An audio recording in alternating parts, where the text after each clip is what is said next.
Hey YouTube, I wanted to make a quick anti-tank guide. It's one of the most important roles in the game. Good AT players have a lot of influence over the outcome of games, so it's important to be at least competent at it. I'm going to briefly talk about the role and the different loadouts, but the focus of this guide is going to be on how to consistently hit rockets. If you want to skip ahead to the rocket part, just look at the timestamps in the description. So with anti-tank you have three loadouts. The rocket loadout is the default, then you have the AT gun kit where you just have the ability to build an AT gun, and the ambusher kit which gives you a satchel and anti-tank mines. Now if you watched my recent role guide, you'll know that for anti-tank you should be playing the rocket loadout pretty much 99% of the time, which is true. Let's briefly talk about the other loadouts. The AT gun kit can be good. AT guns can be good on maps like Foy or Kursk or Purple Heart Lane, but AT guns do require a little bit of teamwork to get going, and versus competent tank crews, it's very hard to actually kill them. Typically with anti-tank guns, you're trying to target either medium or heavy tanks, and it takes a few shots. Depending on where you're hitting, it's going to take a few shots to kill them. And you really need to be catching the enemy tank off guard, or they can just turn and one-shot you. It's pretty difficult to actually get kills with it. The only advice I would give on anti-tank guns is make sure you have a loader. It really speeds up the time between shots, and it's just going to make it a lot more likely that you're going to be able to actually finish off the tank. Sometimes it can be the difference between getting the kill and them turning and finding you and taking you out. And then with the ambusher class, the satchel class, on the surface it's not a bad class, right? Satchels in and of themselves are good. The mines aren't actually particularly useful. On certain maps like on Hirchen Forest or Hell 400, placing mines can kind of be fun more than it's good. They're just very visible. It's hard to actually conceal them a lot of the time. Most of the time if you get mine kills, it's going to be like a supply trick or something, which isn't terrible, but the time it takes to go place the mines is often just kind of a waste in comparison to using rockets. And while the satchel is good, there are other classes that can get satchels, and there's nobody else that can have rockets, right? And rockets are just so powerful in this game for a couple different reasons. One, they're extremely effective at killing spawn points at range, and this is actually the number one function of the rockets, the ability to kill garrisons and to kill outposts from range. And two, even if you can't one-shot a tank like you could with a satchel with the rockets, they're still very effective at destroying armor and harassing tanks. Especially if you have more than one AT player. The more people on a team using rockets, the more powerful they become. You can also just lob them through windows, over fences, you can take out people that pretty much nobody else on your squad is going to be able to do as easily. I would say, except for a few specific situations, always use the rocket class. Like I said, on a wide open map with a lot of tanks, you could think about an AT gun. And if you're ever in a position where maybe your SL gets behind a heavy tank and they're like, hey, spawn in with a satchel, we can kill it. Maybe then you grab the satchel class. Other than that, almost always use the rockets. So I'm not going to get too into the weeds of talking about how to fight tanks for a couple of reasons. One, it's pretty simple. And two, there's going to be some upcoming changes that the devs are going to make that might shift some things around. They're going to potentially, one, be reducing the amount of rockets you have back to 2 from 3. And they're going to be adding this armor damage reduction system. So that's not necessarily going to change a lot about where you should shoot tanks, but it might change the damage it takes to kill them, and there's going to be some nuances where, for example, right now, no matter where you pen the hole, it'll be 3 shots to kill a medium, right? After the changes, it might be that, okay, if you hit it in the front and then hit it twice in the side, that doesn't kill it because the front armor reduced some of the damage. Stuff like that's probably going to happen. So I'm not going to get too much into that. I will say, for killing tanks, there's a couple of things just to be to be focusing on. Number one thing is that whenever you can, you should be trying to shoot a tank in the back. Now, the back isn't all the same, right? If you shoot too low on the back, sometimes you can hit the tracks. And if you shoot too high, sometimes you might non-pen. And for different tanks, there are different parts of them that you can't actually hit in the back of them. But you want to be aiming for the back, and you want to be trying to hit the engine, right? If you can engine a tank, which means you hit the tank enough times to disable the engine, that will immobilize the tank, and a tank that is immobilized is almost certainly going to die. Now, having said that, you can still pen whole from the side. You can still, even on most tanks, at least right now, pen them from the front. The only tanks you cannot pen from the front are heavy tanks, but medium tanks, light tanks, and recon tanks, where the recon tank is, you can pen them from the front, side, and back. If you want to learn more of the details about where to hit the tanks from the different models and how to identify them, I would recommend using Armor Hub. It's a website where you can go look at all the different tank models, and it gives you a lot of stats on the tanks as well. But if you're new to the game, start with that, just getting used to identifying the tanks. And just remember, always try to shoot the tank in the back. And if you can't hit the back, go for the side. Most of the time, you can also hit them in the front. And never shoot tanks in the tracks. It's not really actually very helpful, except for one situation, at least right now, is if you're fighting a recon tank and you cannot shoot the back to get the engine, you should oftentimes be shooting the tracks to try to slow it down so that you can then finish it off. But that's the only time I would be shooting tracks on a tank. So the number one skill an AT player needs is the ability to consistently hit medium to long range rockets. If you've watched any of my AT videos, you'll see that I can pretty consistently do this, and it's not actually that hard. It's a lot easier than it looks. So I'm just going to show you guys how I do it. So in order to range shots on AT, you always want to ping your target. When you ping the target, it tells you the distance. So this is 35 meters, 31, 58. And based on the distance that the ping tells you, we're then going to move our ping up and down on our sight picture, and that will determine where we're putting the shot. So I would recommend just learning 2 to 3 distances for kind of intermediate shots, and then 1 to 2 distances for long range shots on both the bazooka and the panzerschreck. And once you've memorized that, you can basically ballpark numbers between them. So let's look at what that actually looks like. So one caveat with all of this, guys, all of what I'm about to say as far as the numbers go applies for using 90 FOV. Now if you're using a different FOV, the same concepts will apply, but the lineup is going to be slightly different. So I would say just watch what I'm doing with 90 FOV and then make slight adjustments. Just go into the practice range and make adjustments if you're using a different FOV. So most of your engagements with the rockets are going to be between like 100 and 300 meters.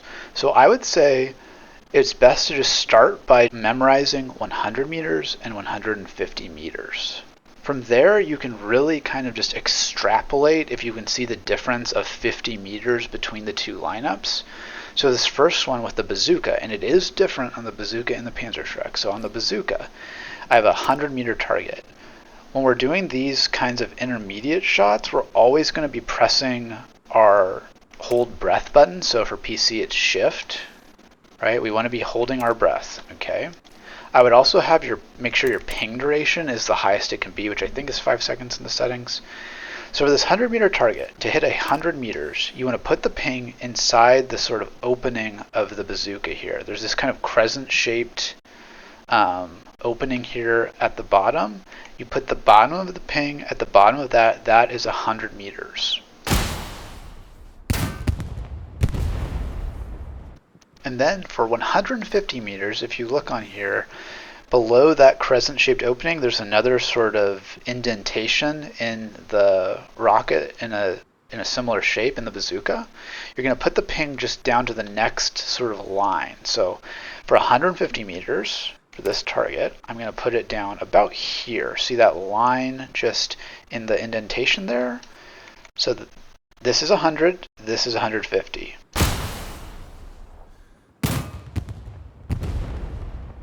And then if you wanted to hit something at 125 meters, for example, you would put them between those two spots, right? So 125 meters, you want to put it about in the middle. And now that we've established that the difference between 100 and 150, if we wanted to hit something like 200, it would just be another kind of tick of that 50 meters down, right? So 100 to 150, now 200.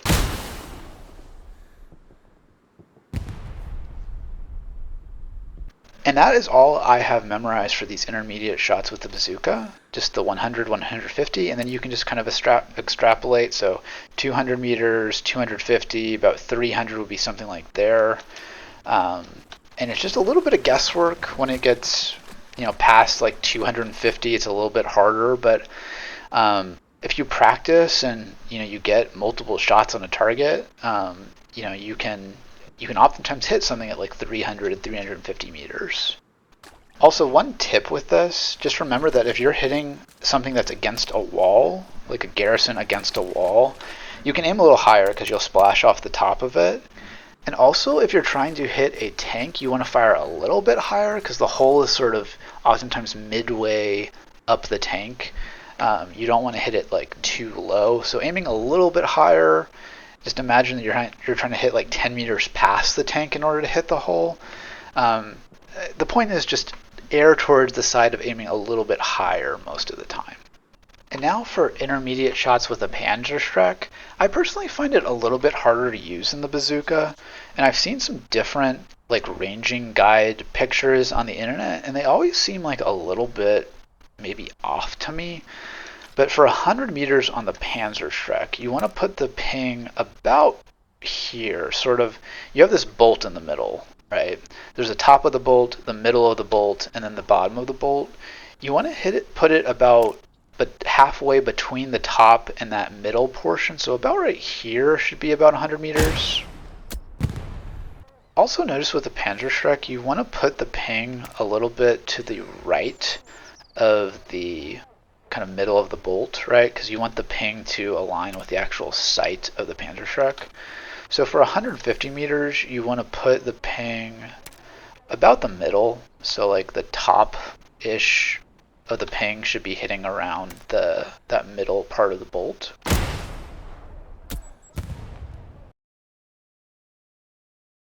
And then one more useful panzerschreck lineup is for 300 meters, which when you shoot at that log pile. 300 meters, you want to put the ping a little bit lower than that middle bar. So you want to put it, let me get a good shot on the log. You want to put it about here.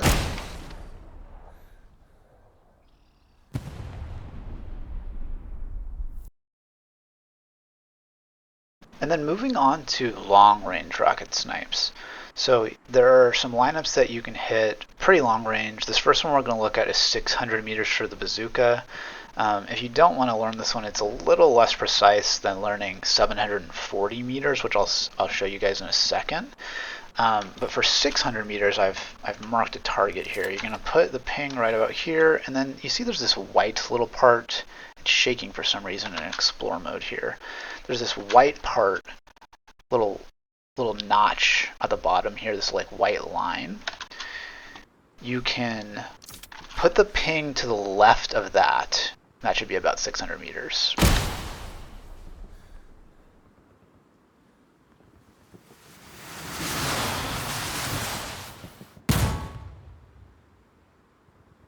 And then for an even more precise long-range shot, at 740 meters, we can put our ping inside of this goblet of the compass, just overlap the ping with a number in that goblet, like so.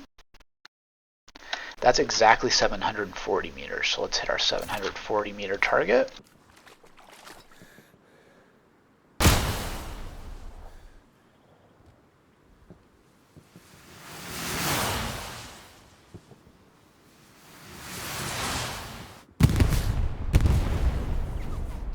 So these really long range shots, they're not often very useful, but if you know that there's an accurate mark on a spawn point like a garrison or sometimes even a tank, and you can get that distance, you can hit that 740 meter shot on it. This used to be good for killing artillery, but now that artillery can be moved across the map, it's not as useful anymore. Now for the panzerschreck's long-range rockets, it actually has more range than the bazooka.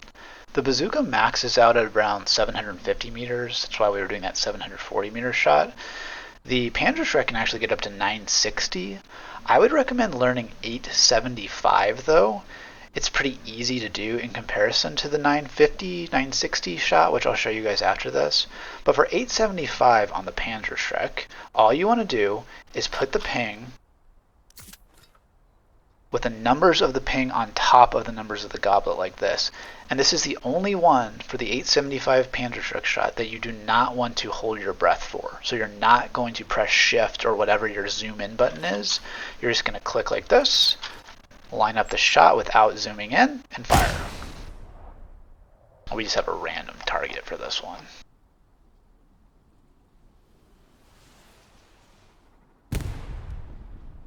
Now just as a bonus, I'll show you guys a 950 meter shot. It's a little bit harder to do, and if you can get in range for 875 or from 950, you can probably get in range for 875. But again, for this shot, you're not going to press shift. You're going to ping your target, bring it all the way to the bottom of your screen, and you'll see that right here there's like this bounce that the ping does. If there's like an invisible sort of plane that there's this bounce that it does, you want to bring it past that plane so that it does the bounce, and then you want to, as soon as it bounces back, fire. So I'll try to show you guys. Bring it down, and then as soon as it bounces, fire.